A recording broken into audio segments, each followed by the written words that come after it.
چونکہ انجیل میں یہود نصارہ نے یہ پڑھا کہ آدم علیہ السلام نے اللہ تعالیٰ کا حکم توڑا، نافرمانی کی، درخت کا پھل کھایا، اللہ نے کہا یہاں سے نکل جاؤ، وہ مجرم بنا کر اتارے گئے۔ آدم علیہ السلام کہیں سرادیم میں اتارے گئے، حوا جدہ میں اتاری گئی، کئی سو سال روتے رہے، پھر بڑی مشکل سے توبہ قبول ہوئی۔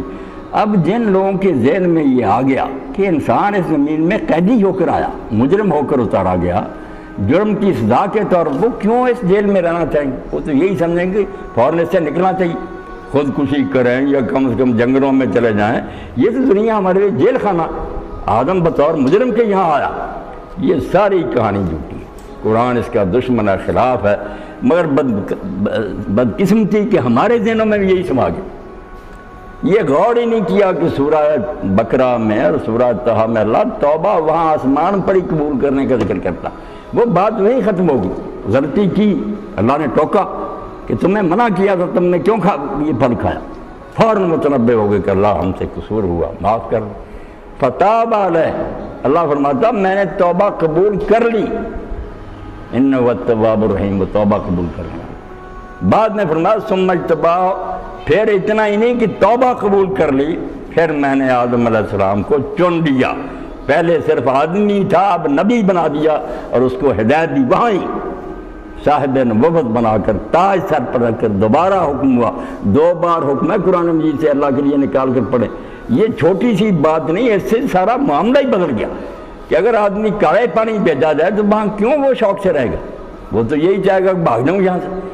اگر وہ سمجھے کہ نہیں میں مجرم نہیں، میرا یہ دارالحکومت ہے، میری ریاست اور میں وہاں کا گورنر ہوں، میں نے یہاں کا کام چلانا، پھر وہ دلچسپی رہے گا۔ اس لیے اللہ تعالیٰ نے سورہ توبہ میں اور سورہ طہ میں پہلے کہا کہ نکل جاؤ، بعد میں کہا توبہ کی قبول کر لی، پھر کہا اتر جاؤ۔ 2 بار آتا اس درمیان میں توبہ قبول کر۔ تو پہلا واقعی یہی تھا کہ تم نے اللہ کا حکم توڑا، نکلو جنت سے، مگر فوراً توبہ کر، اللہ نے نبی بنا دیا۔ دوبارہ اترنے کا حکم یہ بطور سزا نہیں، یہ وہ ہے کام جو پیدائش سے پہلے کہا گیا تھا کہ انی جاعل فی الارض خلیفہ، میں زمین میں اپنا ایک حاکم بنانے والا ہوں۔ اپنے اصل منصب پر آئے، اپنی سیٹ آ کر سنبھالے، وہ کام غلطی والا وہیں رخصت ہو گیا۔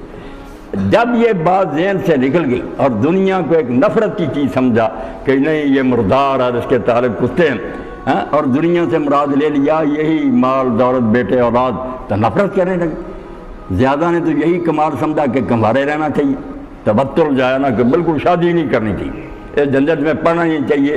اس کو ولایت کا، اللہ کی محبت کا کمال سمجھا گیا کہ سب سے اعلیٰ تو وہ ہے جو شادی نہ کرے۔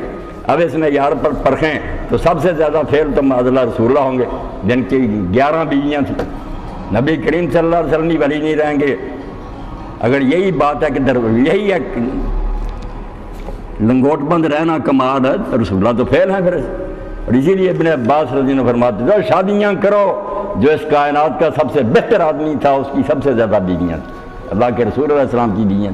اس لیے اس کو جہنم نہ سمجھو کہ دنیا دوزخ ہے جہاں تمہیں بھیج دیا گیا، یہ مصیبت خانہ نہیں، یہ تمہاری حکومت کی جگہ ہے کہ جہاں حکومت چلا کر دکھاؤ۔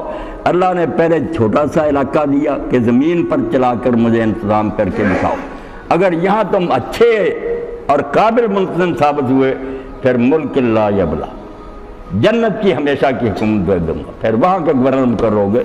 اور اگر دنیا ہی نہیں چلا سکے صحیح، یہاں ہی تم نے بدتمیزی اور بدماشی پھیلا دی۔ اور وہ بات جو علامہ اقبال رحمۃ اللہ نے طیارہ ایک نظم لکھی ہے، پرندہ بیٹھا ہوا تھا ٹہنی پر تو انسان غرور سے کہہ رہا تھا میں نے یہ کر دیا، میں نے یہ کر تو واقعی بہت دیا ہے نا کہ آسمانوں پر اور سب کچھ مادی ترقی تو کی ہے جو باتیں ہو رہی تھی، مگر چونکہ دوسری طرف انسانیت نے ترقی نہیں کی، جانوروں والے اوصاف میں تو بڑھ گیا کہ وہ اڑتے تھے، ان سے زیادہ رفتار سے اڑنے لگا، وہ سمندر کی سطح پر تیرتے تھے، اس نے بھی جہاز بنا لیے، یعنی ان سے مادیت میں بڑھ گیا مگر جو شرافت اور انسانیت تھی اس میں رہ گیا۔ تو جب یہ باتیں کر رہا تھا اور کہتا میں اب آسمان کی طرف جانے لگا ہوں، تو علامہ اقبال کہتے ہیں اس نے کھجایا اپنے پر کو اور یہ کہا پرندے نے رڑ گیا۔